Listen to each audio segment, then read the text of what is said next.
नमस्कार साथियों, आप सभी का एस्ट्रो मनी चैनल में हार्दिक स्वागत है।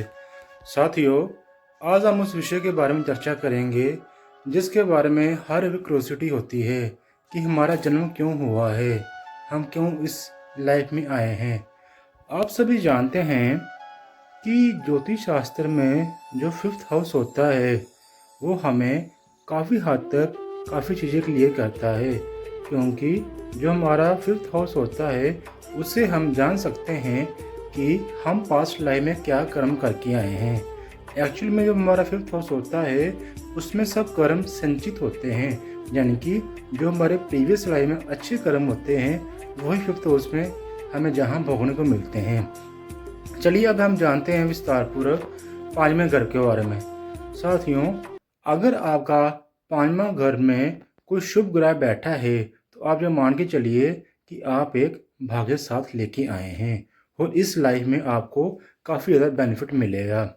अगर पांचवें घर में गुरु बैठा है तो ये मान के चलिए कि पास्ट लाइफ में आपने काफ़ी ज़्यादा दान पुण्य किया है और पूजा भक्ति करके आए हैं, इसलिए आपको इस लाइफ में गुरुजी पांचवें घर में मिले हैं और आपकी संतान से आपकी भाग्य की वृद्धि होगी और स्टडी में भी आपको कोई दिक्कत नहीं आएगी।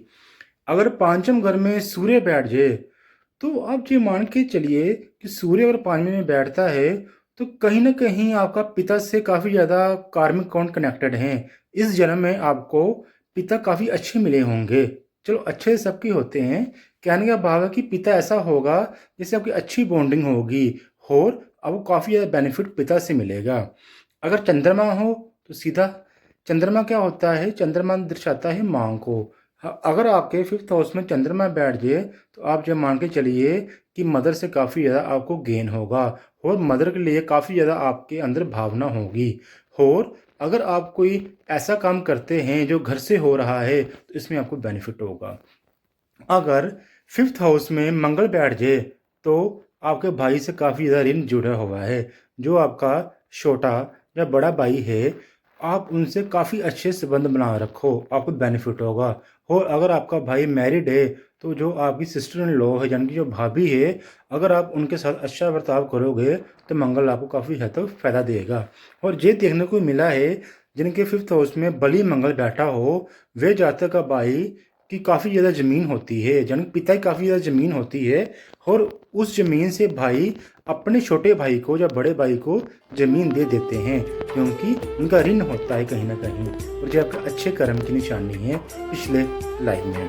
अगर आपके बुध बैठा हो तो आप काफ़ी ज़्यादा बुद्धिमान होंगे और आप अगर अकाउंटेंट हो जाओ या फिर कोई ऐसा प्रोफेशन ज्वाइन करो जिसमें आपका बैंकिंग सेक्टर जुड़ा हो, इसमें आपको बेनिफिट है, क्योंकि पिछले जन्म में आपने काफ़ी अच्छे अपनी बुद्धि से लोगों का कल्याण किया है, इसलिए आपका बुध ग्रह जो पांचवें घर में बैठा है।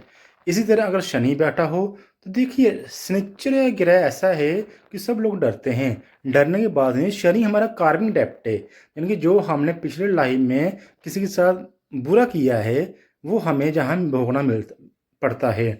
अगर फिफ्थ हाउस में शनि अगर ऊंच का बैठ जाए, यानी कि मित्र की राशि में बैठ जाए, अपनी राशि में बैठ जाए, तो फिर ये शनि आपको राजा से भिखारी बना सकता है और भिखारी से राजा बना सकता है। और अगर ये ऊंचा बैठा है तो ऑब्वियस बात है आपको भिखारी से राजा पक्का बनाएगा अपनी महादशा में। लेकिन हाँ, टाइम लगेगा, जब कभी भी इसकी महादशा आएगी, यानी कि शनि का एक रेट्रोग्रेड पीरियड होता है 28 साल का। 28 साल के बाद ये आपको रिजल्ट देखने को मिलेंगे। चलिए अब हम बात करते हैं राहु के बारे में। राहु होगा तो कहीं ना कहीं आपके पितर आपसे रुष्ट होंगे या फिर पितरों से काफ़ी ज़्यादा ऋण आपका जुड़ा होगा जो आपको चुकाना पड़ेगा। केतु होगा तो केतु भी दर्शाता है कि आपने पिछली लाइफ में काफ़ी ज़्यादा मानसिक पीड़ा किसी को दी है, इसलिए फिफ्थ हाउस में आपके केतु है और संतान के द्वारा आपको पीड़ा मिलेगी। चलिए साथियों, आज की वीडियो में बस इतना ही। आप सभी का समय मंगल में रहे। राधे राधे।